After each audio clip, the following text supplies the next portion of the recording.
Ako po si Miss Winnie at ito ang ating kwento. Magandang araw po. Ako si Selly, 50 anyos. Ang kwentong ibabahagi ko po sa inyo ay nangyari mahigit 3 dekada na ang nakakaraan. Dalaga pa ako ng mga panahong ito. Nasa 20 anyos kung susumahin. Ito ay tungkol sa katrabaho ko noon sa isang mayamang pamilya na tawagin natin sa pangalang Elena. Parehong kasambahay ang pinasukan naming trabaho. Bali nauna lang ako sa kanya ng mga 2 buwan. Wala naman naging problema sa pagsisimula ko sa aking trabaho. Mabait at galante ang aming amo. Hindi rin mabigat ang bawat gawaing nakatoka sa amin. Mas okay na muna ang ganito kesa sa manatili ako sa amin sa bukid. Bukod sa wala naman masyadong pananim sa aming bukid, ay maliit lamang ang aming sakahan. Bali mag-asawang nasa edad 60 na ang aming amo. May anak silang lalaki, si Sir Kael, na sa tingin ko ay nasa edad 25. Gwapo ang amo naming lalaki, artistahin. Hindi may pagkakailang karamihan sa amin nagkakakrush sa kanya. Pero syempre, alam ko naman kung saan ako lulugar. Hindi ko kailanman naisip na bababa ang langit sa lupa para lang maging isa. Iba ang trip ni Elena nang dumating siya sa amin. Unang kita ko pa lamang sa kanya, medyo hindi ko siya gusto. Hindi ko maipaliwanag kung bakit mabigat ang dugo ko sa kanya. Siyempre, hindi ko naman pwedeng ibukang bibig yun palagi. Kaming mga kasambahay hanggang tsismisan lang kami kapag walang amo. Kung meron man, kontento na kami sa bulungan. Hindi mawala sa usapan namin ni Ate Madonna si Elena. Prangka siya kung magsalita. Mahilig sa parinig at may pagkaambisyosa.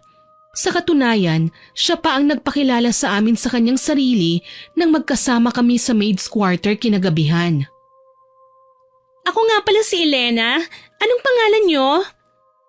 Ako si Selly, ang labandera. Siya naman si Ate Madonna, ang kusinera. Ikaw, anong gawain ang nakatoka sa'yo? Sa paglilinis daw ako eh. Ang ganda ng bahay ng amo natin, no? Ang laki. Parang kagaya nung nasa palabas. San ka ba nakakita ng bahay ng mayaman na maliit? Gamitin mo nga ang common sense mo. Sa dati kong among incheck, maliit lang ang bahay nila pero malaki ang tindahan. Yun nga lang, kuripot, kaya nilayasan ko na. Pero ang taray mo, te nagtatanong lang ako. Sagutin mo naman ako ng maayos. Nalingunan ko si Ate Madonna na napairap sa kanyang sinabi. Malamang, kagaya ko, ayaw niya kay Elena. Ngayon lang kami nakakita ng maid na sobrang sexy. Maikli pa ang suot niyang shorts at mahilig sa sando na labis naming pinagbabawal ng aming amo. May pinapagamit silang uniform sa amin kaya sigurado ko na hindi niya mairarampa ang mga damit niya habang may trabaho kami. Kilalang konserbatibo ang amo namin na si Mrs. Ilagan, kaya noong unang pasok ko pa lang, napaalalahanan na ako tungkol sa tamang damit na isusuot ko sa bawat okasyon. Maliban pa doon, wala naman siyang ibang request sa amin kundi ang salitang honesty, na kailangan taglay ng bawat isa sa amin. Nalaman ko na sariling ina ni Elena ang nagpapasok sa kanya sa trabahong ito. Taga Bicol ang dalaga, nag-iisang anak at hindi nakapagtapos ng pag-aaral. Naikwento sa amin ng aking amo ang munting detalye na yun bago pa man siya pumasok. Para gumaan ang sitwasyon sa pagitan naming tatlo, iniabot ko kay Elena ang nakaplastik pang uniform na ipapagamit sa kanya. Tinaasan niya ako ng kilay nang mapatingin siya sa mga yon. Oh, ano yan? May paayuda kagad dito sa mansyon? Aba, panalo! Yan ang isusuot mong uniform. Hindi ka pwedeng humarap kina ma'am nakita ang kaluluwa mo. Hindi to ayuda. Kailangan lang nating gumamit nito. Ano? Magsusuot ako ng uniform? Hindi ako sanay dyan eh. Mainit.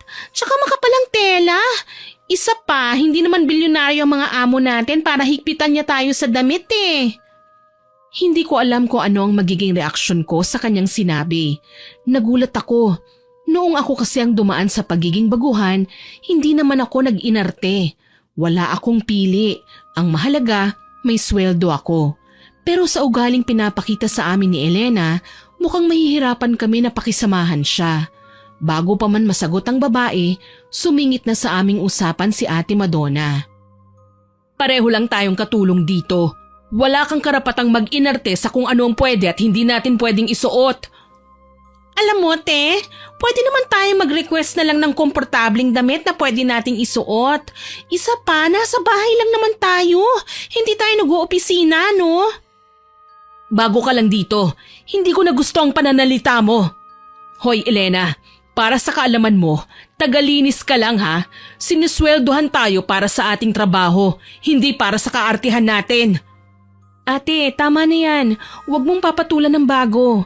Huwag mong isakripisyong 3 taon na tinagal mo dito. Awat ko kay Ate Madonna. Nararamdaman ko kasi na nagsisimula ng mag-iba ang ihip ng hangin sa loob ng kwarto. Pakiramdam ko, may mag-aaway sa harapan ko kahit bagong magkakilala pa lamang. Umismid lang si Elena samantalang si Ate Madonna ay naningkit na ang mga mata. Hindi naman siya dating ganito. Sigurado, katulad ko, naninibago lang din siya sa ugali ng taong makakasama namin hanggang sa magsawa kami sa kakatrabaho. Paano naman kasi may kaartehan at pagkareklamador si Elena? Palagi pang nakapamaywang na para bang amo siya sa bahay na pinagtatrabahuhan namin. Swerte niya lang, wala kaming among abusado at barumbado. Kung nagkataon, baka nasaktan na si Elena sa kaartihan niya. Kinaumagahan, nagsimula na kami sa kanya-kanyang tokas sa trabaho. Pumasok ako sa kwarto ni Sir Kael para kunin ang kanyang maruruming damit. Naubutan ko na nasa loob si Elena at napamulagat ako nang makitang hindi niya suot ang uniform na kailangan naming gamitin sa oras ng trabaho. Ang problema pa, naka-shorts lang at spaghetti straps ang dalaga na siguradong ikasisindak ng aming among babae oras na makita siya dito sa loob. Walang sabi-sabing hinila ko si Elena palabas ng kwarto. Anong ginagawa mo? Naglilinis, hindi ba obvious? Ikaw nga dyan ang late eh. Ang tagal mong kolektahin ng mga labahin ni Sir, kaya naman maaalikabukan na yan ngayon. Nasaan ang uniform mo, Elena? Nag-iisip ka ba? Alam mo bang kami ang mapagsasabihan oras na makita ka ni Madam na ganyan ang itsura mo? Hindi mo naman kailangan maalarma, no? Kaya kong maipaliwanag yon. Pero mapapagalitan pa rin kami. Kami kasi ang nauna sa iyo sa lugar na ito eh. Dapat nakikinig ka sa amin. Tinaasan lang ako ni Elena ng kilay. Mukhang wala nga siyang balak na sumunod sa amin. Ang masama pa, nahuli kami ni Sir Kael sa akto na nagtatalo sa may pintuan ng kanyang kwarto. Nagtatakang nagpalipat-lipat ng tingin si Sir Kael sa aming dalawa. Selly, bakit kayo nag-aaway? Saka ikaw, Elena, bakit hindi mo suot ang uniform mo? Hindi ka ba nabigyan ng mga kasama mo? May inabot sa kanila kahapon si Mama. Sir, naku sir, hindi ko po alam na may uniform pala na kailangang isuot. Wala naman kasing sinabi sa akin ng mga kasama ko eh. Tsaka okay lang naman tong suot ko, sir. Ito na lang muna ngayon ang uniform ko ha. Siguro naman po exempted ako dahil bago lang naman ako. Ano?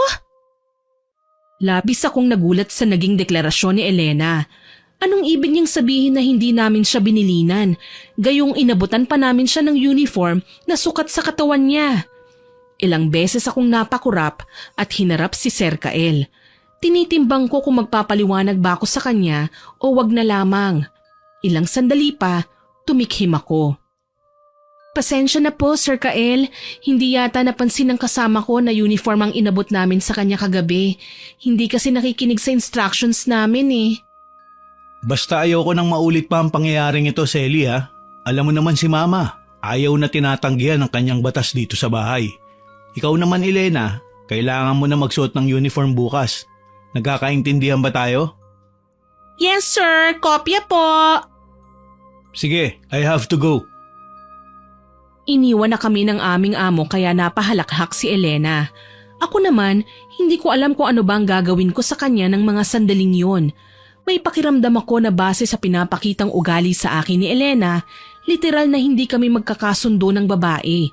May pagkakontrabida siya at mahilig ipahamak ang mga kasamahan niya sa trabaho. Aba, hindi talaga pwede sa akin ang ganito. Ikinuwento ko naman kay Ate Madonna ang ginawa ng aming kasamahan. Kagaya nga ng inaasahan, nanggigigil sa galit ang babae. Napapaigtad ako sa tuwing nagdadabog niyang binabagsak ang mga gamit sa pagluluto sa lababo habang naghuhugas. Walang yan naman pala ang Elenang yan eh. Talagang sinusubok niya ang pasensya ko. Sino ba siya?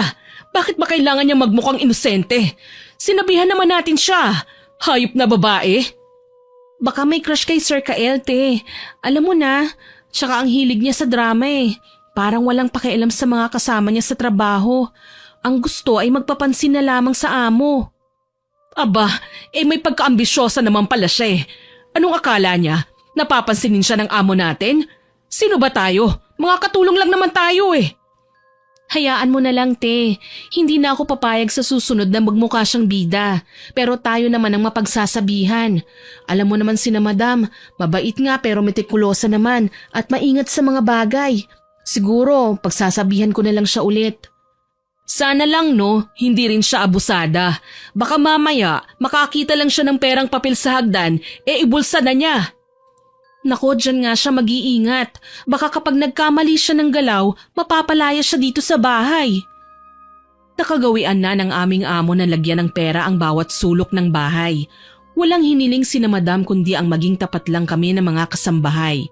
Ibig kong sabihin, kung may makita man kami, isauli namin sa kanila, lalo na kapag pera. Ako naman ay minsan na ding napainan. Nangungulekta ako noon ng mga maruruming damit nang may iniabot si Sir Kael sa akin na pantalon niya. Labhan ko raw yun. Siyempre, tinanggap ko naman kagad dahil nga amo ko naman siya.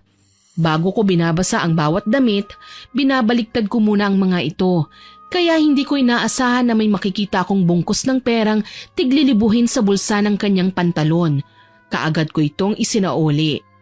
Mula noon naging mas magaang na ang pakikitungo ni Sir Kael sa akin. Hindi na niya ako pinapakialaman sa bawat ginagawa ko, lalo na't noong hindi pa dumarating si Elena ay ako naman talaga ang naglilinis ng buong bahay. Ngayong may bago na kaming kasama, sana lang talaga hindi siya gagawa ng kahit na anong bagay na alam kong ikapapahiya niya at ikatatanggal sa trabaho.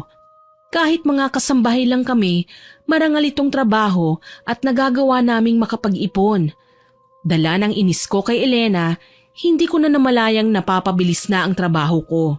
Napagtanto ko, tanghali na pala. Nilapitan ako ni Ate Madonna para ipaalam na oras na ng aming tanghalian. Sa kusina, masama na ang tingin niya kay Elena. Alam ko kaagad na kukumprontahin niya ang babae, lalo na't naikwento ko kagad ang tungkol sa nangyari. Kagaya nga ng aking inaasahan, matapang siyang hinarap ni Ate Madonna. Mag-usap nga tayo, babae. Ikaw, bago-bago mo palang, mapang-abuso ka na. Ano bang plano mo at pati kami, sinisiraan mo sa amo namin, ha? Biglang wika ni Ate Madonna, sabay hablot sa kamay ni Elena. Nagulat si Elena at pumiksi. Pinahid-pahid pa niya ang kanyang braso na tila ba narurumihan ng kamay ni Ate Madonna. Ay! Ano bang problema mo? Tsaka kung makahawak ka sa akin, ang higpit ha? Ikaw, ano bang problema mo? Bakit pa nagpapabida ka rito? Baka nakakalimutan mo, wala ka pang 1 linggo sa bahay na ito. Teka lang, hindi ko ginagawa yan ha. Kayo mahilig kayong gumawa ng issue. Siguro natatakot lang kayo na maungusan ko ang level ng performance nyo kaya kayo ganyan. Anong akala mo sa akin? Uto-uto? Ang kapal ng mukha mo ah. Alam ko ang ginawa mo kaya wag ka nang magmaang-maangan. Punyeta ka? Alam mo naman pala bakit ba nakikialam ka sa diskarte ko? Pwede ba yung sarili mo na lang ang atupagin mo? Kasi masyado kang ambisyosa. Ang taas ng pangarap mo. Akala mo kung sino ka? Nagulat ako nang maghahablutan na sana ng buhok ang dalawa. Labis akong nagulat sa bilis ng mga pangyayari. Nagpalipat-lipat ako ng tingin sa kanila hanggang makapagpasya ko. Kaagad akong pumagitna at hindi na hinayaang magkasabunutan ng dalawa.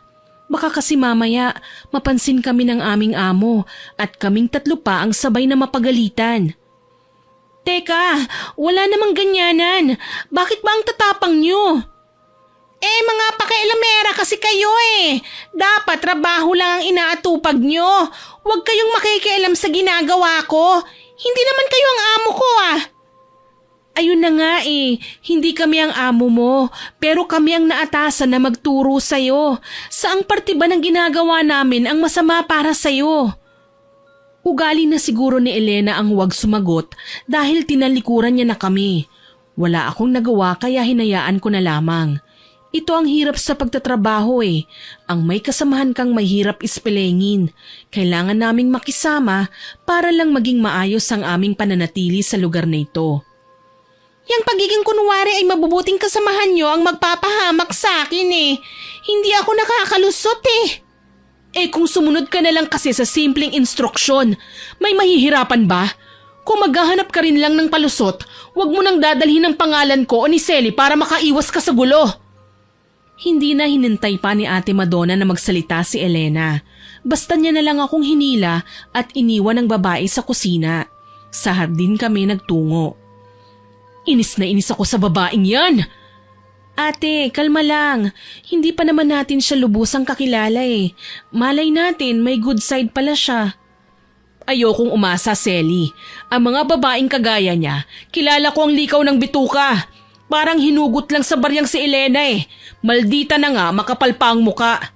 Basta, malakas ang kutob kong hindi gagawa ng magandang babaeng yan. Huwag lang talaga siyang magpapahuli sa akin. Talagang makakaisa siya.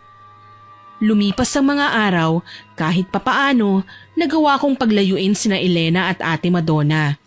Kahit may ugali din naman akong tinatago, kaya kong pumagitna sa pagitan nilang dalawa.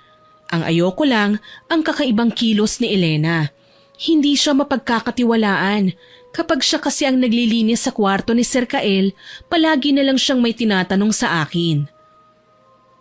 Selly? Bakit po, sir? Nakita mo ba yung polo kong kulay blue? Nasa aparador po, sir. Ilalabas ko na po ba? Pinansya ko po kasi yun kahapon Sige nga, pakikuha. Kanina ko pa kasi hinahanap, hindi ko makita Sige po, sandali lang. Dali-dali akong nagtungo sa kwarto at binuksan ang aparador. Tumambad sa aking paningin ang iba't ibang klase niyang damit, mula polo at mga polo shirts. May mga pantalon at slacks na ginagamit ng aming amo sa opisina. Kaso lang, yung pinapahanap niyang polo, wala doon. Nasaan na ba yun? Dito ko lang nilagay yun May problema ba, Selly? Opo, sir Hindi ko po kasi makita ang kulay ng polo na pinapahanap niyo. Hayaan mo na, ibang kulay na lang ang isusuot ko. Kung makita mo man, pakilabhan mo na lang at ibalik sa cabinet ko. Opo, sir. Pasensya na po. Simula nang makapasok ako kina Sir Kael bilang kasambahay, ngayon lang ako napahiya. At aminado ko na hindi ko pa yun kasalanan. Nasaan na ba kasi ang polo na yun? Ako ang nag-aayos ng lahat ng damit ng aking mga amo. Kabisado ko na pati mga underwear nila at iba pang mamahaling damit kagaya ng gown sa tuxedo. Alam ko din kung saan ko nilalagay ang mga yun. Pero bakit iisang polo lang hindi ko pa mahanap? Ayoko mang maglabas ng salita pero para kasing ninakaw ang polo Hindi naman yun mawawala kung walang makikialam. Dala ng pagdududa ko kay Elena, kaagad ko siyang kinumpronta kinahapunan. Nasa sala siya noon, feeling mayaman habang nakaupo sa sofa na nililinis niya. Siguro, kampante dahil wala nga ang amo namin at nasa lakad. Si Ate Madonna, nasa kusina at naglilinis ng bagong biling isda na lulutuin para sa hapunan, kaya may pagkakataon ako na kausapin si Elena. Nilinis mo kaninang umaga ang kwarto ni Sir Kael, hindi ba? Huwag kang tatanggi, ikaw lang naman ang nakatoka doon Oo, bakit? Pupurihin mo ba ako? Malinis ang performance ko, hindi ba? Para na din akong may-ari nitong bahay. Walang katulad. Ha, ang kapal naman ng mukha mo. Hindi yan ang sadya ko sa'yo. Itatanong ko lang kung ikaw ba ang kumuha ng polo ni Sir na nasa aparador. Ha? Bakit ko naman gagawin yun? Ako ba ang labandera? Tsaka, may iba tayo Ano bang pakialam mo kung mataas ang pangarap ko Libre lang naman yun Walang bayad. Tama ka, pero wala namang nawawala sa mga nilalabhan ko nung hindi ka pa dumarating dito sa bahay. Napaka-ambisyosa mo kahit kailan. Huwag masyadong mataas ang pangarap Mamaya niyan mataas din ang kababagsakan mo. Tumayo si Elena at sinamaan ako ng tingin. Umaasta pa siyang amo na nakapamewang at taas noo na humarap sa akin. Naglakad siya at pinagmasdan ako mula ulo hanggang paa. Tila kinukutya ako. So, pinagbibintangan mo ba ako? Nagtatanong lang ako, pero kung minamasama mo, baka nga ikaw ang kumuha. Magnanakaw. Ano, lumabas din ang tunay mong kulay? Akala mo ba ikagaganda mo yung pagiging klepto mo? Gaga ka pala Nang bibintang ka ng walang patunay? Singhal niya sabay sugod sa akin. Nagulat ako at hindi kaagad nakagalaw.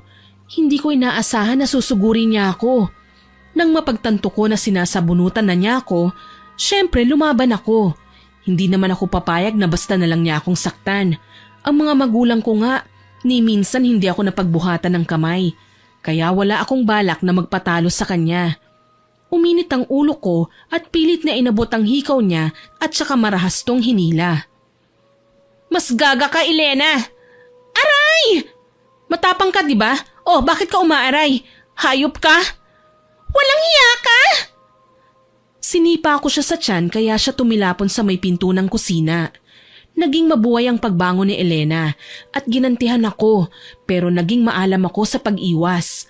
Siguro napansin kami ni Ate Madonna kaya iniwan niya ang ginagawa para awatin kami. Isa-isa niya kaming hinawi na kahit pinaghihiwalay na niya ay pilit pa ding naglalapit. Ano bang kaguluhan ito? Bakit kayo nagsasabunutan? Maghiwalay nga kayo! Hindi ako nakikinig sa mga tanong ni Ate Madonna. Ang alam ko lang, kailangan kong hilahin ng marahas ang buhok ni Elena para naman makaganti ako sa kanyang pananakit sa akin. Sinampal ko pa siya nang makahanap ng pagkakataon. Kahit mas bata ako sa kanya ng edad, marunong akong makipagsabunutan. Hindi ako magpapatalo sa kahit sino lalo na at laking bukid ako. Nang sa tingin ni Elena ay dehado siya sa akin, walang takot niyang dinampot ang mamahaling flower vase ng aming amo. Balak niya sanang ibagsak sa ulo ko kaso nakialam na si Ate Madonna. Hinarang niya ang sarili at inagaw ang muebles. Hep, anong akala mo? Hahayaan na lang kitang basagin to para ibintang mo sa akin? Aba, ako na ang makakalaban mo. Ang kapal naman ng mukha mong sugurin si Selly. Bago ka lang naman dito Bakit mo ba ako pinipigilan? Pinagbibintangan ako ng babaeng yan Magnanakaw daw ako? Di sana pala, pera na lang ang ninakaw ko. Talagang polo pa ang binibintang mo sa akin? Nananaginip ka ba? Ano bang halaga ng polo na yon?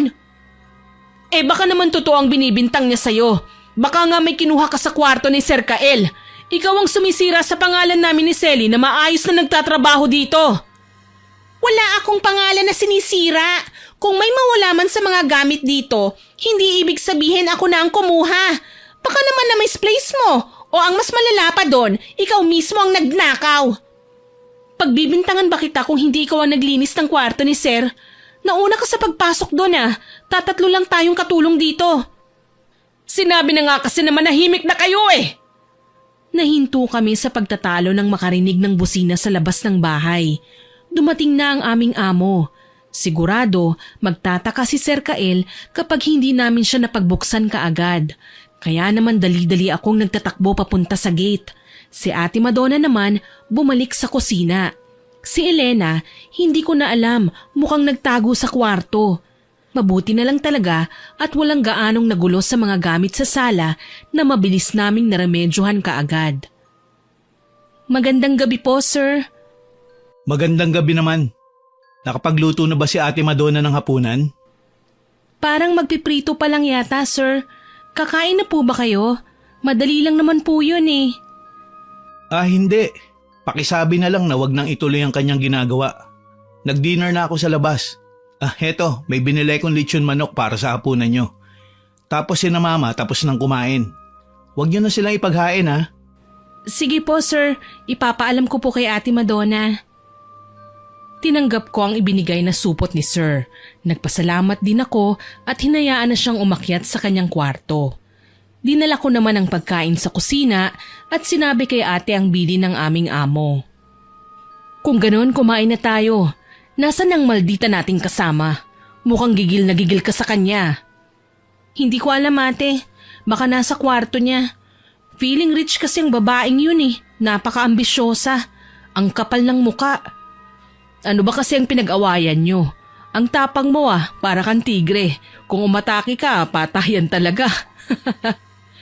Matagal na tayo sa bahay na to, pero kahit minsan, walang nawawalang gamit lalo na sa mga kwarto ng amo natin. Bakit ngayong narito si Elena may mga gamit at damit na naglalahong parang bula? Nagagalit pa siya na pinagbibintangan ko. Hindi talaga maganda ang pakiramdam ko sa babaeng yan eh. Ano kaya te, kung bantayan natin siya? Uso pa naman ang mga budol-budol ngayon. Mamaya, modus niya lang ang pagtatrabaho dito sa bahay ng amo natin. Tapos may balak pala siyang masama. Kaya nga wag tayong masyadong magtitiwala. Kailangan matyagan natin ang kilos ng babaeng yan. Nagkasundo nga kami ni Ate Madonna na babantayan namin ang galaw ni Elena. Madalas kong makita ang babae na lumalabas tuwing 10 oras ng gabi.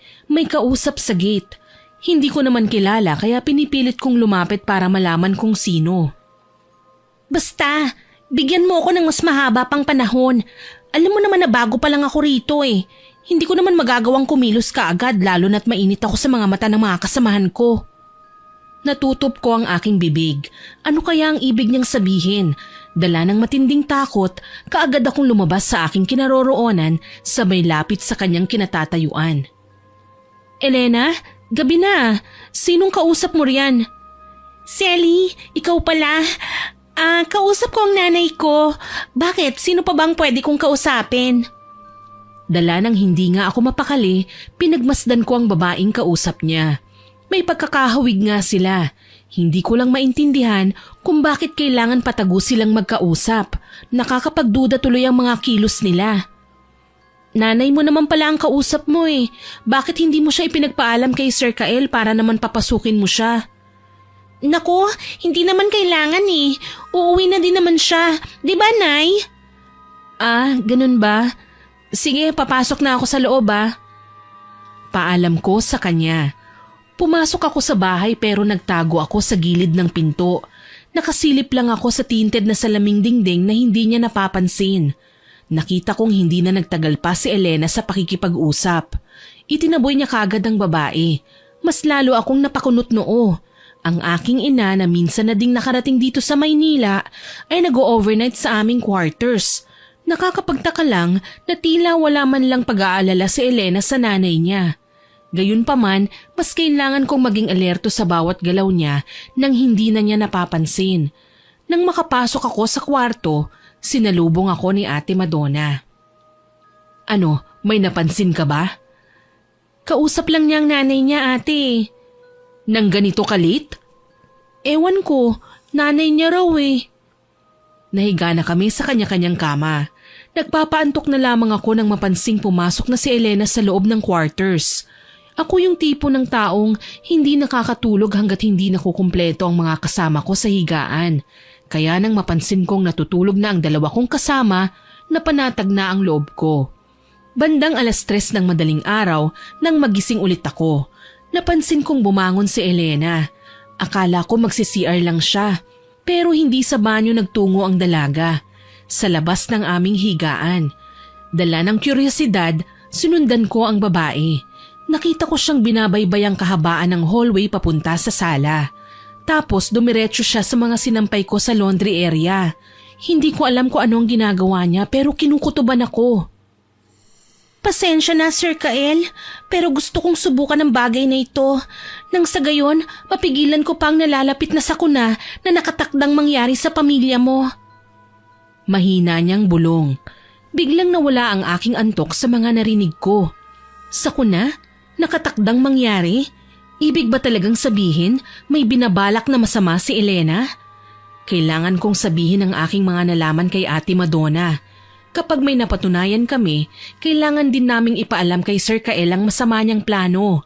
Dali-dali akong nagtago nang makita siyang dala na naman ang pantalon ni Sir Kael. Nagtaka ako, anong gagawin niya sa pantalon? Bakit sa garden siya papunta? Naisip ko siyang sundan. May malawak na espasyo sa likod ng halamanan kung saan natatakpan ng mga sanga at dahon. Hinawi ko yon.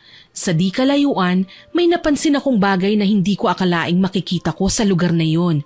Isang manikin na suot ang nawawalang polo ni Sir Kael, ang pantalon at sapatos. Makailang beses akong napakurap. Manikin talaga ang nakikita ko. Pero bakit? Para saan? May pantasya ba talaga si Elena kay Sir? Ano naman ang mangyayari kung nanakawin niya ang mga damit ng binata? Hindi ko alam kung ano ang iisipin ko sa kanya nang makita kong niyakap ni Elena ang manikin at hinahalikan niya. Kael, sana mapanaginipan mo ko. Kael, isipin mo ko at huwag mong tatanggalin sa isipan mo. Magambala ka sa presensya ko. Mabaliw ka sa pagnanais na makasama ako. Napatda ako. Nababaliw na ba si Elena o isa siyang mambabarang? Bakit siya gumagawa ng mga ganitong klasing bagay? Kinikilabutan ako sa kanyang pinaggagawa kaya naman hindi ko na tinapos ang panunood. Basta na lang akong tumalikod. Iniwan siya at kaagad na bumalik sa kwarto. Hindi na ako nakatulog pagkatapos ng pangyayaring yun. Pagsapit ng umaga, binalikan ko ang likod ng hardin kung saan ko nakita ang manikin. Nagulat ako dahil wala na ito roon. Nagkunwari akong namimitas ng bulaklak nang mamataan ko si Elena na papalapit sa aking kinaroroonan. Sally, anong ginagawa mo rito? Obvious ba? Di nangunguha ng bulaklak. Bakit naman nangiinsulto ka? Nagtatanong nga lang eh. Pwede ba? Walang pakialamanan? Itinaas ni Elena ang kanyang mga kamay, tanda ng pagsuko. Napansin ko, hindi na niya ako gaanong kinukontra. Parang umiiwas na din siya sa muntika na naming pagtatalo. Kaya naman mas lalo ko siyang binabantayan. Pakiramdam ko, pinasasakay niya lang ako sa ugali niya. Nang sa gayon, hindi na ako gaanong maging mahigpit sa kanya. Sa aming dalawa ni Ate Madonna, sa akin lang siya nakakalapit ng mabilisan. Kung si ate lang, siguradong marami pa siyang pagdaraanan para mapagkatiwalaan. O siya, nagtatanong lang naman ako eh. Sana wag kang mapapagawi dito. Hindi naman ito ang baluarte mo eh. Sa laundry area ka dapat, hindi ba? Bulaklak lang ang kailangan ko. Defensive kong wika sa kanya. Sabay tinalikuran ko na kaagad. Dali-dali akong pumasok sa loob ng bahay tsaka napahinto nang makasalubong ko si Sir Kael. Pansin ko, nangangalum mata siya. Para bang hindi siya nakatulog ng maayos. Sally, nakita mo ba si Elena? Nasa garden po, sir. Bakit niyo po siya hinahanap? Hindi ko alam eh. Ang weird nga eh. Bigla ko siyang napanaginipan. Nanlaki ang mga mata ko sa sinabi ni Sir. Kung may koneksyon ang ginawa ni Elena kay Sir kagabi, malamang kailangan na nga naming mag-ingat. Sige po, sir. Maglalaban na po ako. Okay. Pagkapasok ko sa bahay, agaran kong hinanap si Ate Madonna. Nakita ko siyang naghahain ng adobo sa mesa. Sally, bakit parang balisa ka? Ate, may ikukwento ko sa'yo. Kaso lang, hindi ko alam kung maniniwala ka ba o hindi eh. Ano ba yun? May kakaibang ginagawa si Elena pagsapit ng gabi, ate. At pakiramdam ko, hindi ito maganda para sa amo natin. Ipinaliwanag ko kaagad ang tungkol sa ginagawa ni Elena sa mga damit ni Sir Kael at ang paghalik o yakap niya sa manikin. Kagaya ko, hindi rin makapaniwala si Ate Madonna sa kanyang nalaman. Malinaw na gumagamit si Elena ng kapangyarihang itim para kontrolin ang amo natin, Sally. Pero bakit? At sino ba siyang talaga? Ano ang rason niya at ginagawa niya ang mga bagay na ito? May magagawa ba tayo, ate? Mahirap kasing gumalaw nang wala tayong sapat na basehan. Kailangan muna nating mag-ipon ng mga ebidensya bago natin siya kumprontahin. Paano? Ipunin natin ang lahat ng mga bagay na makikita nating konektado sa kanya. Sige, ate. Mula nga noon, lahat ng mga bagay na sa tingin namin ay may kinalaman sa kinukolekta ni Elena ay patagudi naming ninanakaw. Tinipon namin ang mga yun. Kaso lang, hindi lahat na itago namin. May mga nakakalusot na parehong hindi namin napapansin. Naging dahilan nito ng pagkakasakit ni Sir Kael. 8:00 na ng umaga nang pumasok ako sa kanyang kwarto para manguha ng labahin. Nagtaka ako. Sarado ang mga bintana ng kanyang silid at nakatakip ang mga kurtina. Sobrang dilim kaya naman sinubukan kong hawiin ang isa sa mga nakatakip na tela. Nagulat ako nang pumiksi si Sir sa kanyang higaan. Hindi ako mapakali kaya talagang binuksan ko na lahat para naman magliwanag ang buong kwarto. Gayon na lang ang pagkataranta ko nang makita ko si Sir Kael na hubot-hubad sa kanyang kama. Hinahalikan ng unan at paulit-ulit na tinatawag ang pangalan ni Elena. Otomatikong napatakip ako ng aking muka. Lalo na nang basta na lang akong hinila ni Sir Kael at niyakap niya sabay pinahiga ako sa kama. Sir, wag po! Elena, mahal kita. Dito ka lang sa tabi ko. Teka lang, sir. Hindi po ako si Elena. Hindi, mahal kita. Kahit sino ka pa. Kahit anong gawa kong pagpupumiglas, wala akong nagawa. Mas malakas sa akin si Sir Kael. Ni hindi man lang ako nakapanlaban nang may mangyari sa aming dalawa. Buong buhay ko, hindi ko inakala na mararanasan ko ang ganito. Ang masaklap pa, sa tagpong ito kami nadatnan ng mga magulang ni Sir Kael. Hindi sila makapaniwala na magagawa namin ito. Umiiyak na yumakap ako kay Ate Madonna. Nagpaliwanag ako at nakinig naman sila sa akin. Ate, hindi ko inakit ang amo natin. Alam mo na marangal akong tao. Kinahasa niya ako. Shh! Naniniwala kami ni Madam sa paliwanag mo. Pero sinabi ko rin sa kanila na wala sa wisyo si Sir Kael nang gawin ang bagay na yun sa'yo. Isinailalim siya sa pambabarang ng isang dalagang ambisyosa. Sabay kaming napalingon ni ate kay Elena na noon masamang-masama ang tingin sa akin. Kanina pa niya ako binubulungan na mang-aagaw na nagtitake advantage daw ako sa kahinaan ni Sir Kael. Na ako raw ang sumira sa mga plano niya. Galit na nilapitan ko si Elena. Alam ko naman na para sa kanya dapat ang planong yun eh. Pinangarap niyang mangyari sa kanila yun ni Sir Kael para maging asawa siya at maging mayaman. Ang problema lang, dinamay nila ako. Kaya naman kahit sa maliit lang na paraan, ninais kong gumante. Marahas kong sinampal si Elena.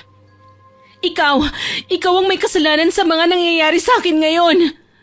Ako pa ang sinisisi mo? Ikaw nga tong sumira sa plano ko? Dinamay mo ko. Anong ginawa mo kay Sir Kael ha? Mambabarang ka! Umalingaw-ngaw ang boses ko sa buong kabahayan. Nilapitan ako ni Madam, ang nanay ni Sir Kael, at pinakalma niya ako.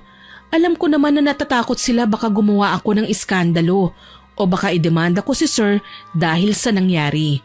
Pero wala akong balak na gawin yun hanggat hindi ko nakakausap ng maayos si Elena. Kaso lang, mukhang hindi kami magkakaayos sa ngayon. Galit sa akin si Elena at gayon din naman ako sa kanya. Sila ang sumira sa buhay ko. Hindi ako papayag na makatakas siya ng ganun lang. Walang yakang maharot na babae ka! Ah! Uungol-ungol ka pa! Kagagawan mo to! Bakit ako nagdurusa? Dahil sa'yo! Ang kapal ng mukha mo! Nagpagulong-gulong kami ni Elena sa sahig. Hindi ako pumayag na hindi mahilang kanyang buhok. Pinagkakalmot ko pa siya sa muka kaya siya nagsisigaw. Sina Madam at Ate Madonna naman ang umawat sa amin. Tama na, Selly. Magagawa nating ibalik si Sir Kael sa dati. Huwag kang mag-alala. Isa akong mananambal. Natigil ako sa paghila sa buhok ni Elena. Pinahiran ko ang luha sa aking mga mata. Nanginginig na niyakap ang aking sarili. Paano ko ipapaliwanag ang lahat ng ito sa aking mga magulang, ate? Anong sasabihin ko sa kanila? Kumalma ka, Selly. Lahat ng bagay may solusyon. Mamaya na natin asikasuhin si Sir Kael. Harapin muna natin si Madam. Pwede niya tayong bigyan ng ideya sa kung ano ang gagawin. Tumahimik naman ako at hinayaang kausapin ni Madam si Elena. Naiiyak na pinagtapat niya sa amin ang lahat. Gusto raw niyang mapangasawa si Sir Kael kaya niya nagawang isailalim sa ritual ang katauhan ng binata. Nagsasawa na siya sa buhay na mahirap. Palagi na lang daw siyang kinokontrol ng kanyang ina. Kung magsawa man sa marangal na trabaho, binabalik siya sa bar kung saan nagiging prosti siya at inaangkin ng maraming lalaki sa isang gabi. Diring-diri na daw siya sa kanyang sarili. Dala ng galit, sinampal niya si Elena. Dinuro niya at sinabing kung hindi lang daw kaibigan ni Madam ang nagpapasok sa kanya bilang kasambahay ay hindi na siya tatanggapin. Wala naman daw silang ibang hiniling kundi ang mapabuti lang kaming mga trabahador niya. Hindi namin kailangan gumawa ng kahit anong klaseng iligal dahil tinutulungan naman nila kami na makabangon kahit mahirap ang buhay. Ngayon, naging kriminal pa ang kanyang anak dahil sa kagagawan ni Elena. Wala naman akong magawa kundi muli na namang lumuha. Pakiramdam ko na wala ng direksyon ang buhay ko. Hindi ko alam kung paano babangon. Pero hinawakan ni Ate Madonna ang kamay ko. Aniya, gagawin niya ang lahat, mapagaling lang si Sir Kael. Pasalamat si Elena, hindi siya tinanggal sa trabaho. Kita mo kung gaano kabait si Madam. Binigyan pa siya ng ikalawang pagkakataon. Pero pinapangako ko na hindi na mauulit ang pangyayaring ito. Ano pong gagawin mo, ate? Isa sa ilalim ko sa paggamot si Sir Kael gamit ang ritual. Nang iwanan kami ng aming amo, nagkaharap-harap kami ni Ate Madonna at Elena sa kwarto. Masama pa din ang tingin sa akin ng babae. Napaghahalatang plastik-plastikan lang pala ang ginagawa niya na paiyak-iyak kanina. Ate, kailangan ko na yatang umalis. Wala na akong mukhang maihaharap sa amo natin eh. Hindi ko na alam kung paano sila pakikitunguhan eh. Huwag ka na nga kasi munang magpadalos-dalos kung pwede lang. Gagamutin ko pa si Sir Kael, hindi ba? Kailangan ko lang po kasing mag-isip, ate. Ikaw ang bahala. Basta babalik si Sir Kael sa dati. Mapagtatanto niya din ang kanyang ginawa. Aayaw-ayaw ka pa? Eh kung hindi ka na sana pumasok sa kwarto ng amo natin, walang mangyayaring masama. Ako pa ang may kasalanan ngayon? Tumahimik ka na, Elena, ha? Malaki ang ginawa mong kasalanan. Baka naman gusto mong bumalik sa'yo ang ginawa mo kay Sir Kael nang ikaw naman ang mabaliw. Walang hiya ka? Bilib din ako kay Ate Madonna. Nagagawa niyang kontrolin ang sarili niya. Hindi man lang siya natatakot sa kakayahan ni Elena. Maraming pwedeng gawin sa amin ng babae, pero siya pa talagang nakakapanakot rito. Sige na, Selly. Magpaalam ka na kay Madam. Maiintindihan ka niya. Salamat, ate. Mabilisan nga akong nag-empake at kaagad na nagbihis. Nagpaalam ako sa aming amo na noon ay umiiyak habang kausap si Sir Kael. Hindi ko alam kung ano bang dapat kong maramdaman noon. Wala man lang akong makapanggalit sa puso ko. Marahil dahil alam kong biktima rin lang ang amo ko. Napakabait ni Sir Kael at hindi man lang niya kayang manakit ng kapwa kahit mas mababa pa ang estado sa buhay nito kaysa sa kanya. Ito marahil ang dahilan kung bakit kahit noong nagpapaalam ako kay Madam at nagmamakaawa siya, hinawakan ko na lang ng mahigpit ang kamay niya.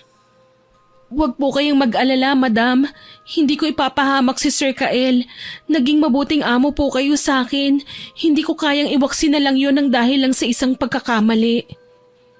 Umuwi ako na baon ng kalungkutan dala ng nangyari sa akin. Sa isang iglap, naglaho ang aking puri at hindi man lang naialay sa lalaking dapat sana ay paglalaanan ko nito. Kaso wala na akong magagawa pa. Nangyari na ang nangyari.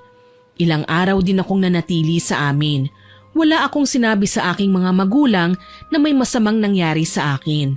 Ang alam lang nila, dinalaw ko sila at binibigyan ng perang naipon ko sa aking pagtatrabaho. Kaso lang, nagulat ako ng isang araw, dumating sa aming bahay sina Madam, Sir Kael at Ate Madonna. Kinausap nila ang aking mga magulang. Hindi ko alam kung anong pinaplano nila, pero masaya ako na makitang magaling na si Sir Kael. Sa katunayan, nagagawa na niyang ngumiti sa akin. Hindi ako sumali sa usapan nilang matatanda. Lumabas ako ng bahay at naupo sa munti naming balkonahe.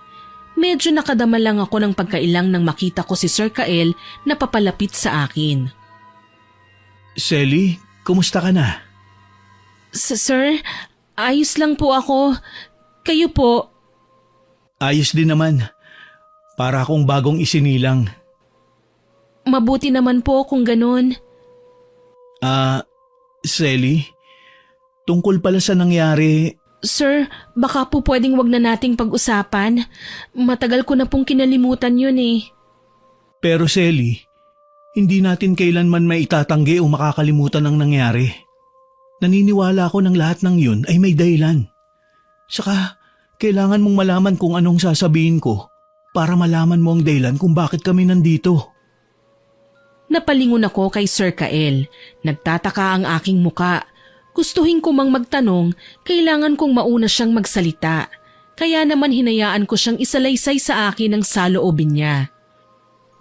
Nung mangyari ang bagay na yun sa pagitan natin, nakikita ko na nahihirapan ka, natatakot, nagmamakaawa. Hindi ko alam kung bakit hindi ko makontrol ang sarili ko. Ang alam ko lang, gusto kitang aluin, sabihin sa'yo na hindi ako masamang tao. Pero tila may ibang nilalang na gumagamit sa katawan ko. Alam ko naman po yun eh. Bago pa po kayo magkaganyan, binalak na talaga namin ni Ate Madonna na sabihin sa inyo ang totoo. Tungkol sa palihim na ginagawa ni Elena tuwing gabi. Ang mga ritual at orasyon na kung minsan, hinahalikan na niya ang mga personal niyong gamit. Oo, ipinaliwanag sa akin ni Madonna ang tungkol dun. Kaya nga niya ako ginamot. Nagpapasalamat ako na bumalik na ako sa dati. Nagawa kong kumprontahin si Elena sa ginawa niya. At dala ng matindi kong galit, pinalayas ko siya. Napatingin ako kay Sir Kael, hindi makapaniwala. Biktima lang po siya ng pang-aabuso ng kanyang ina. Walang ibang tingin sa kanyang nanay niya kundi taong nagpapadala ng pera sa pamamahay nila. Pinangarap ni Elena na makatuluyan kayo dahil nais na niyang makaalis sa mahirap na buhay niya. Alam ko, pero hindi naman ako sintu-sintong tao na basta nalang pasok sa panlasa ko o paningin ko ang ugali at katauhan ng isang babae ay papatulang ko na kagad. Simula nang may mangyari sa atin, nahihirapan na akong alisin ka sa isip ko. Ngayon ko lang napagtanto na mahal kita, Selly, at gusto kitang mapangasawa. Nalaglagan pang ako sa kanyang sinabi. Hindi ako makapaniwala. Tila ba isang panaginip lang ang lahat. Kaya naman para mapawi ang pagkailang na nararamdaman namin para sa isa't isa, muli akong nagsalita. Sinasabi niyo lang po yan dahil nakukonsensya kayo. Hindi. Totoo talaga ang sinasabi ko sa'yo. Matagal na kitang gusto pero hindi ko alam kung paano sasabihin sa'yo ang nararamdaman ko. Lalo na sa tuwing kinakausap kita o may tinatanong ako sa'yo. Nahahalata akong naiilang ka sa akin.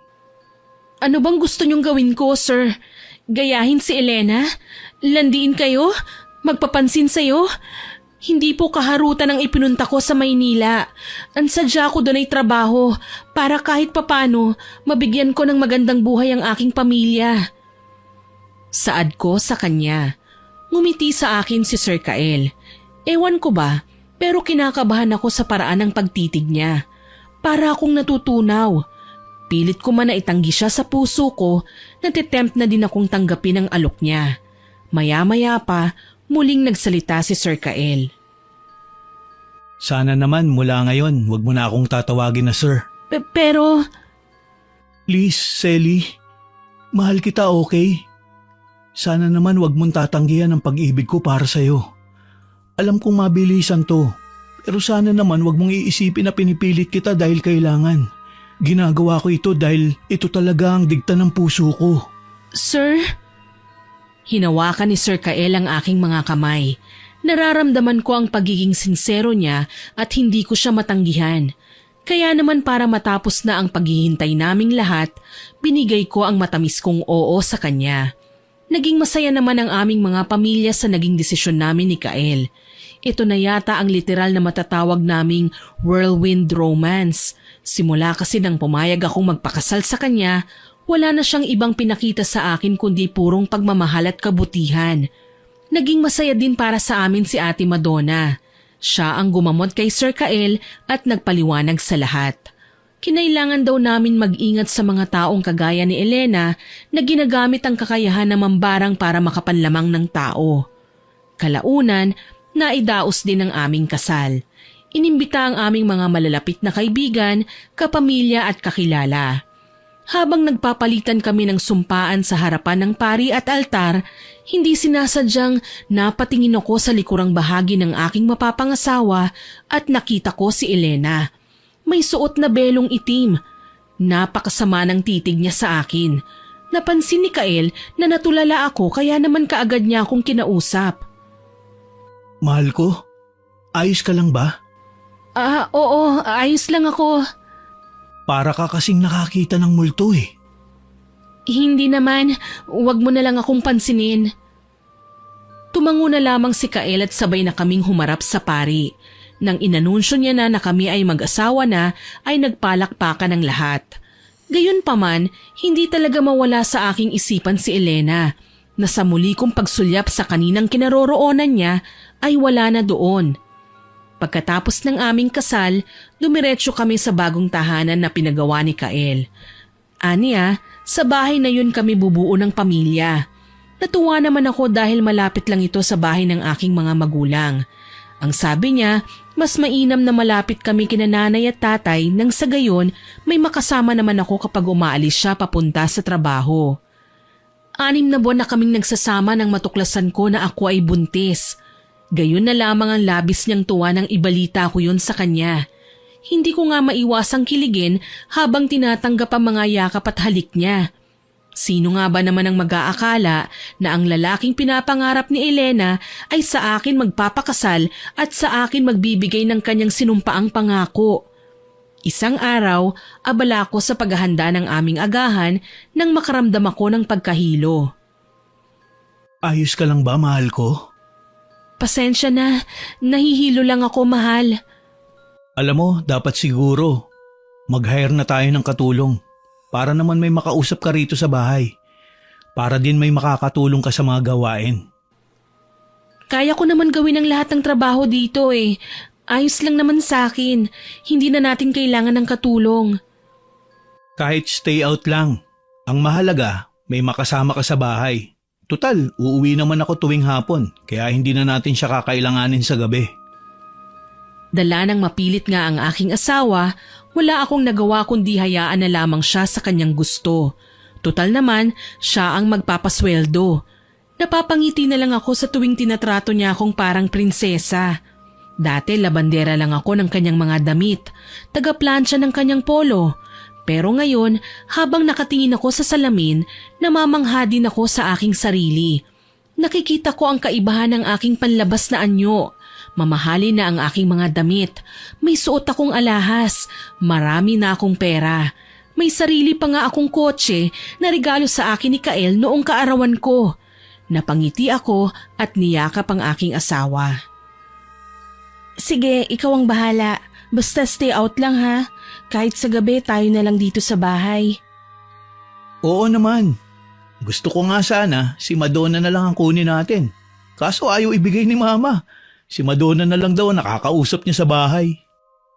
Natawa na lang ako at tinapos na ang aming usapan. O siya, malilate ka na. Ingat sa pagmamaneho ha. 7:00 ang hapunan natin ha. Oo, mahal ko. Mag-iingat ako. Matuling lumipas ang maraming araw. Naging maayos naman ang aking pakiramdam hanggang sa dumating nga ang aming hinihintay na kasambahay. Nagkataong wala noon sa bahay si Kael, kaya ako na lang ang nagpatuloy sa babae sa bahay. Halika, tuloy ka. Sana magustuhan mo ang pagtatrabaho mo sa amin. Sigurado yan. Masisiyahan ako ng husto kapag nakikita na kitang nagdurusa. Otomatikong napatingin ako sa babae nang tanggalin niya ang kanyang suot na sombrero.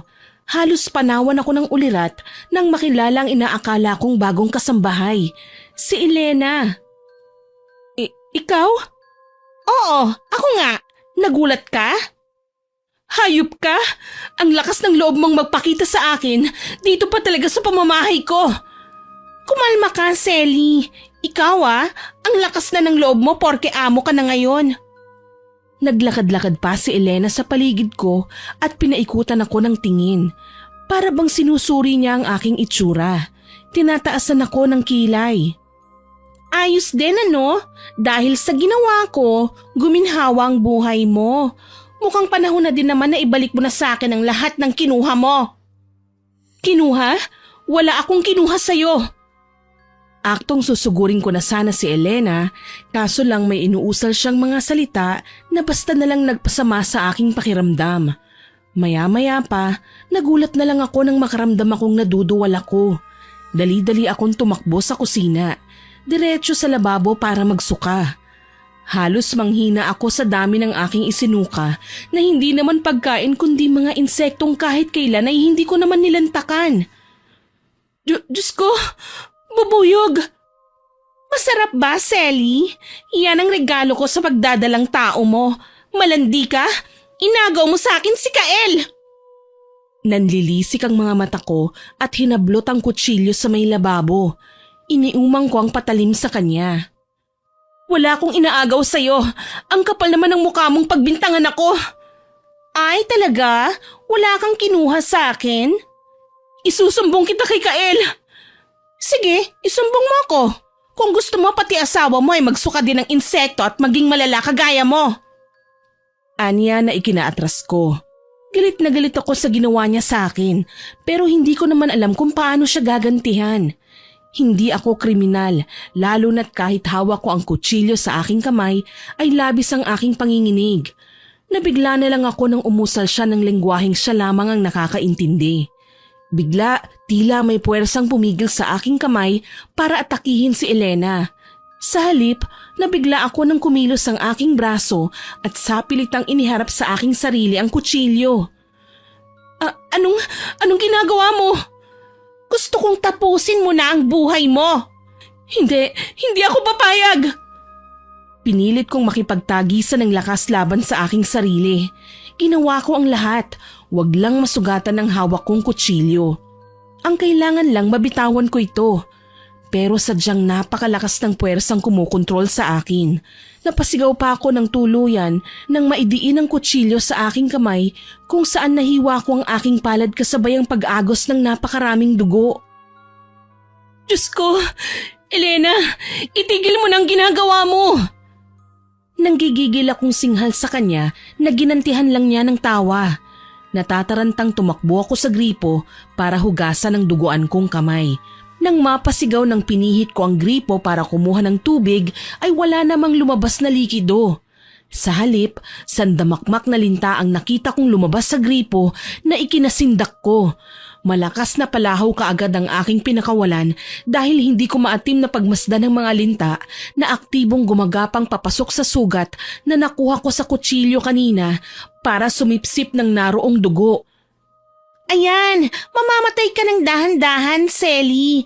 Linta lang ang katapat ng kalandian mo. Hayop ka, Elena. Papatayin kita. Tandaan mo yan. Talaga? Kaya mo kong patayin? Sige nga, sige nga. Nanginginig sa takot na pinagpag ko ang linta na parang magnet na kung dumikit sa aking kamay. Nararamdaman ko ang kirot na dulot ng sapilitan nilang pagpasok sa aking sugat, kaya maging ang mga buhok ko sa batok ay nagsimula ng magtayuan. Natataranta akong sumigaw ng pagkalakas-lakas, sapat para marinig ako ng mga kapitbahay at may dumaluman lang sana para tulungan ako. Dala ng labis na panghihina at pagsakit ng aking ulo sa ingay na likha ng halakhak ni Elena, hinimatay ako. Nagising na lamang ako na nasa ospital na at nakaswero. Si Kael naman nakatunghay sa akin, alalang-alala. Mahal ko, kumusta na ang pakiramdam mo? Masakit ang kamay ko. Pinag-alala mo ako ng gusto. Bakit mo ba naman kasi sinugatan ng sarili mo? Mahal, hindi ko magagawang sugatan ng sarili ko. Hindi pa ako nasisiraan ng bait. Pero ang sabi ng mga kapitbahay, ikaw ang may hawak ng kutsilyo. Naririnig ka pa nila na nagwawala. Mahal naman, hindi ka ba naniniwala sa akin? Kagagawa ni Elena to. Siya ang katulong na nakuha mo at nagtangka sa buhay ko. Papatayin niya ako. Babawiin daw niya ang meron ako. Paanong nasali sa usapan si Elena? Mahal ko, matagal na natin siyang hindi nakikita. Mahal, nagsasabi naman kasi ako ng totoo. Huminga ng malalim si Kael dahil sa aking sinabi. Alam kong nahihirapan siyang intindihin ako pero yun naman talaga ang totoo. Si Elena ang nanakit sa akin. Ginamitan niya ako ng mahika para kontrolin ng kakayahan niya ang aking lakas at sugatan ng aking sarili. Dala ng hindi nga ako matahimik, ipinatawag niya si Ate Madonna at pinapunta sa bahay namin nang makalabas ako ng ospital. Walang nagawa ang kanyang ina dahil nga kailangan ko ng kaalaman at kakayahan ni Ate Madonna para mapatunayan na nagsasabi ako ng totoo. Gabi na nang dumating siya sa bahay, mga 9:00. Niyakap ako ni ate at kaagad siyang napalayo sa akin. Amoy malansa ka, Selly. Anong ibig mong sabihin, ate? Pinaglalaruan ka ng mambabarang.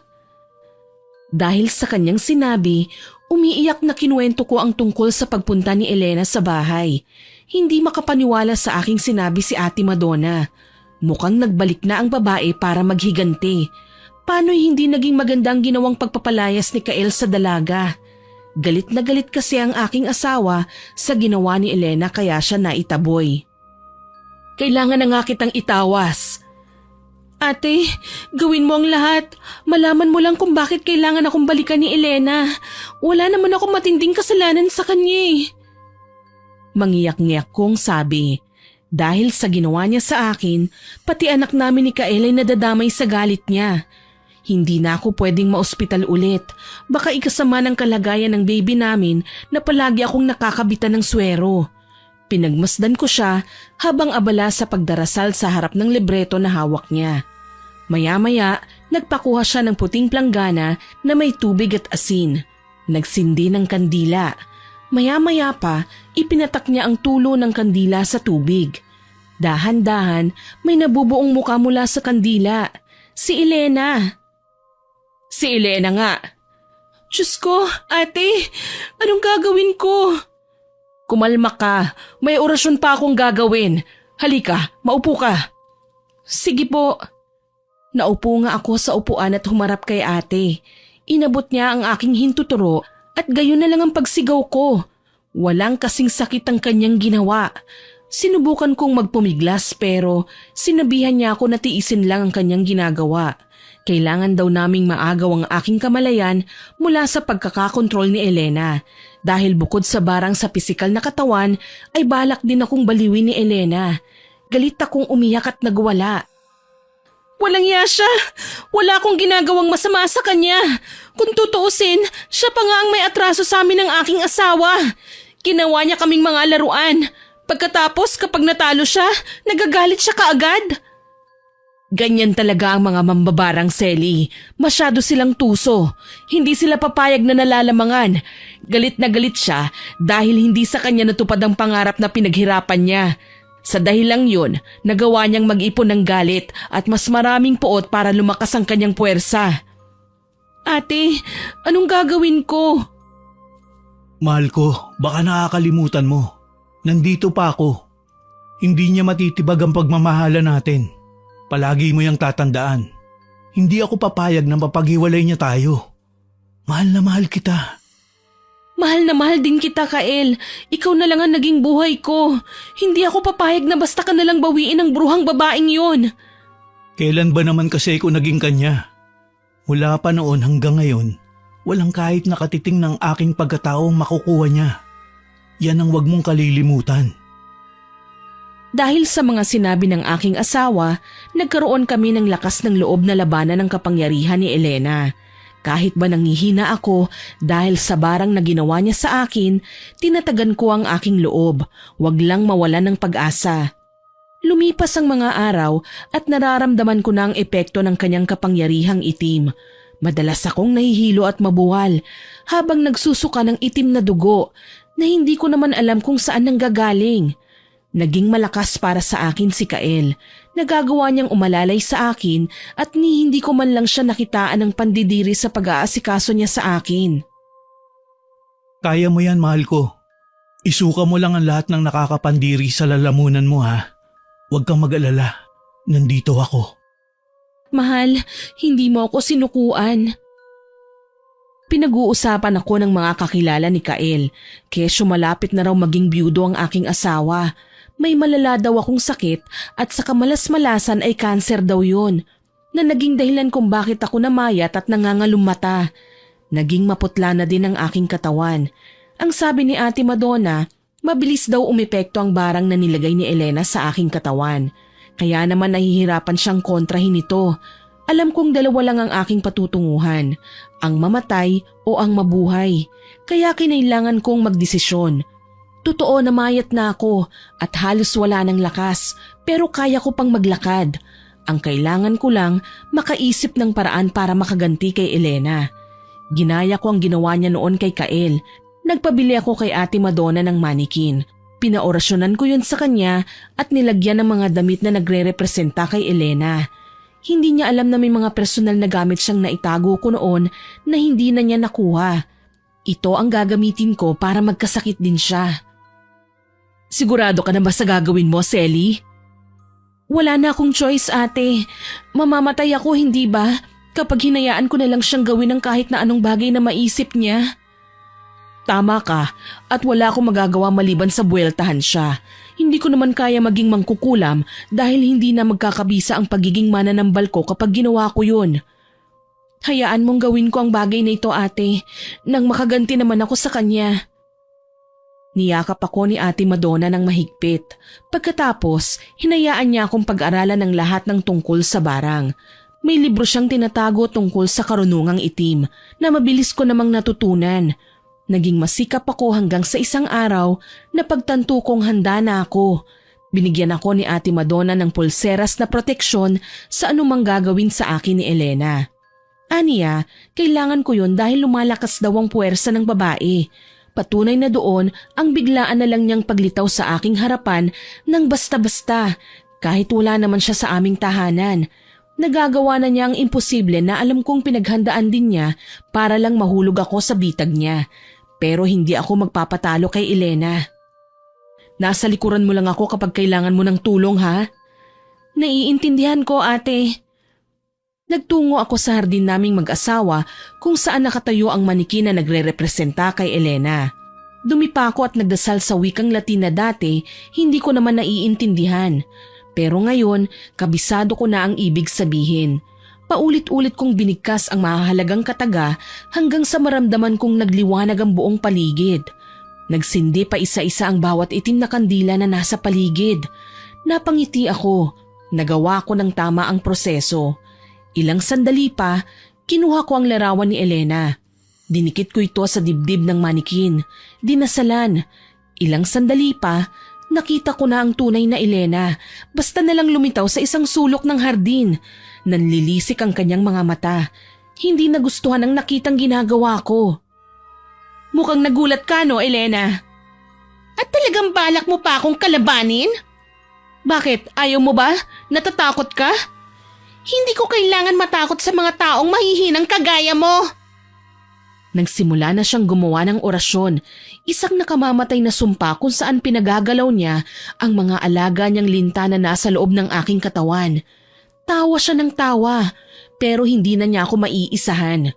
Bago pa man ako sumabak sa labanan namin, lingid sa kaalaman ng lahat ng aking asawa at ni Ate Madonna, nakipagkasundo ako sa nilalang ng dilim at naglalagablab na apoy na bigyan ako ng kapangyarihan para matalo si Elena. Papayat-payat lang ako, pero kaya ko siyang tapatan pa. Nanggagalaiti siya nang mapansing hindi man lang ako tinatalaban ng kanyang ginagawa. Bukod pa sa pangontrang ginawa ni Ate Madonna sa akin, inialay ko ang kaluluwa ni Elena para masunog sa impyerno. Yun ang dahilan kung bakit kahit na anong gawin niya sa akin, hindi niya ako masaktan. Nagsisisigaw na siya at nagwawala, pero hindi man lang niya ako magawang pasukahin. Nang mapagod siya sa kakausal, ako naman ang bumuelta. Nagsalita rin ako sa wikang Latin at ginawa ang lahat, mapalapit ko lang ang tarantula na ginawa kong utusan para bigyan ng karamdaman si Elena. Anong gagawin mo? Gumaganti lang ako sa'yo. Bakit parang takot na takot ka? Hindi ka magtatagumpay. Mas malakas ako sa'yo. Talaga? Bakit parang natatakot ka? Hindi ako natatakot. Ikinumpas ko ang aking kamay na para bang binibigyan ng instruksyon ng tarantula na pumasok sa loob ng manikin. Wala na akong planong patagalin pa ang pagnanais kong gumanti kay Elena. Sobra nang ginawa niya sa akin para ako ay magdusa. Siguro naman may karapatan na akong mamuhay ng normal. Nanlaki ang mga mata ni Elena nang makita niyang pumasok ang buhay na tarantula sa bibig ng manikin. Namasyal sa kanyang buong katawan. Ako man ay napangiti nang makita siyang hysterical na nagwawala ng makaramdam na ng sakit. Dahan-dahan na siyang nalalason ng kamandag ng aking inutusang insekto nang sa gayon tuluyan na nga siyang kitlan ng buhay. Itigil mo yung ginagawa mo! Huli na, Elena. Natuto na akong mambarang. Hindi mo na ako mapipigilan. Pero sisiguraduhin kong ikaw lang ang sasaktan ko at hindi ko aabusuhin ang kakayahan ko dahil lang sa kasakiman. Wika ko sa kanya na ikinaiyak niya. Ni wala siyang nagawa para pigilan ang tarantula sa pagpaparami sa ilalim ng kanyang katawan at pagtulungang butasin ang kanyang balat. Pinadugo ang kanyang mga mata, ilong at bibig. Ni hindi pinatawad ang tenga at naglabas-pasok pa doon hanggang sa tuluyan nang magkulay lila ang mukha ni Elena. Nagpupumiglas siya, naghahabol ng hininga, hanggang sa tuluyan nang bumula ang kanyang bibig. Maya-maya pa, bumagsak ang katawan ni Elena at tuluyang nawala. Hinihingal na napaiyak ako sa aking nagawa. Hindi ko ginustong maging masama, pero kailangan kong gawin para depensahan ang aking sarili. Naaawa man ako kay Elena, mas mabuti na din ang ganito ang sinapit niya kaysa makapanakit pa siya ng iba pang inosente dahil kung pagiging dukhaman ng dahilan, hindi ito sapat para mambarang siya at gumamit ng kasamaan laban sa iba. Bago pa man ako bumagsak, nilapitan ako ni Ate Madonna. Maluha-luha niya akong niyakap. Ate, nagawa ko. Natalo ko si Elena. Ipinagmamalaki ko ang katapangan mo, Selly. Kahit na ang totoo, hindi ko alam kung bakit sinang-ayunan ko ang kagustuhan mo na maging isang mambabarang. Alam mo naman po na hindi ako lubos na masama, hindi ba? Oo naman, ang sa akin lang, baka maisip mong gamitin ang kakayahan mo sa iba. Hindi ka na normal na tao, may kakayahan ka na, kaya wag mo sana itong abusuhin. Makakaasa ka, ate. Gagawin ko ang lahat. Wag lang magamit sa kasamaan ang natutunan ko. Nagyakapan kaming dalawa ni Ate Madonna. Hindi ko akalaing katapangan lang pala ang solusyon para matalo ko ang kahit na sinong may tangkang masama laban sa akin. 5 linggo ang nakalipas. Nakatanggap kami ng balita mula sa aking biyenan. Natagpuan raw na patay si Elena sa kanyang inuupahang bahay sa labas ng aming barangay. Ayon sa mga nakakita, naaagnas na raw ang bangkay ng dalaga at kinakain na ng aso. Sinasabing kamandag na ng hindi nakikilalang insekto ang dahilan ng pagkamatay niya. Nagkatinginan kami ni Ate Madonna. Kaming dalawa lang ang nakakaalam sa nangyari sa babae. Ni hindi nga ito alam ni Kael. Wala na din akong balak na ipaalam pa sa kanya. Mas makakabuti kung ibaon na lamang namin ito sa limot at wag nang babanggitin pa kahit kanino. Basta ang bilin ko ha, wag mong aabusuhin ang kakayahan mo. Ate, paulit-ulit talaga. Wala akong balak na gamitin yon, no? Kapag kailangan nyo ng tulong, isang tawag lang ako kina Madam. Makakaasa ka, ate. Naging maayos na ang buhay namin mula noon. Sinong mag-aakala na ang isang kasambahay na kagaya ko ay makakapangasawa ng mayaman, gwapo at mapagmahal na lalaking kagaya ni Kael. Kung tutuusin, nagsimula lang sa ambisyon ni Elena ang lahat ng naging ikot ng aming kapalaran. Wala akong pinagsisihan na kami ang nagkatuluyan. Siguro nga lahat ng nangyari sa amin, masakit man o masaya, ay may dahilan.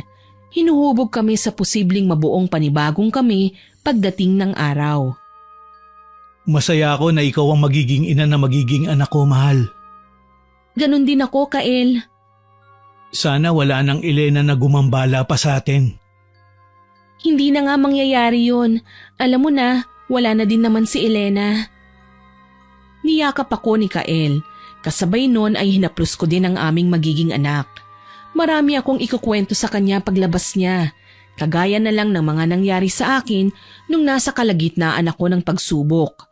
Kung kailan akala ko wala ng pag-asa na mabubuhay pa ako. Kung saan naging matapang ako na ipaglaban ang aking sarili. Natuto akong lakasan ang aking loob. Nang sa gayon, maipakita ko sa kanya ang ganda ng tunay na mundo. Sana sa mga suking tagapakinig, huwag sumama ang tingin ninyo sa akin. Naging ganito lang ako dahil ginusto ko pang mabuhay. At kahit sino ang tatanungin, alam kong magiging matapang sila na harapin ang alam nilang tama, madepensahan lang ang kanilang mga sarili. At sana kayo rin, gawin nyo ang alam nyong tama, ipaglaban ang mga mahal nyo sa buhay, lalo na kung alam nyong masama ang ginagawa ng inyong mga kalaban. Kailangan din silang bigyan ng aral na hindi nagawin pa ang mga pagkakamali nila upang magsilbing gabay para maging mabuting tao.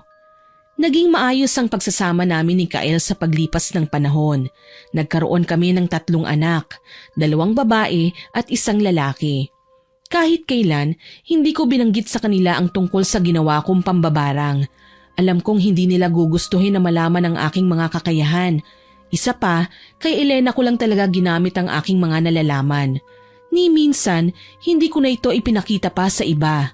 Palagi ding nakaalalay sa akin si Ate Madonna na dahil sa pagiging malapit niya kay Madam ay hindi na nag-asawa.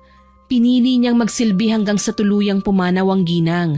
Ngayon, nasa bahay pa rin siya at caretaker na ng nasabing tahanan. Hanggang dito na lamang po. More power sa inyong channel at God bless. Naway kapulutan niyo ng aral ang aking ibinahaging kwento. Hanggang sa muli, ako po si Miss Winnie na nagpapasalamat sa inyong pakikinig.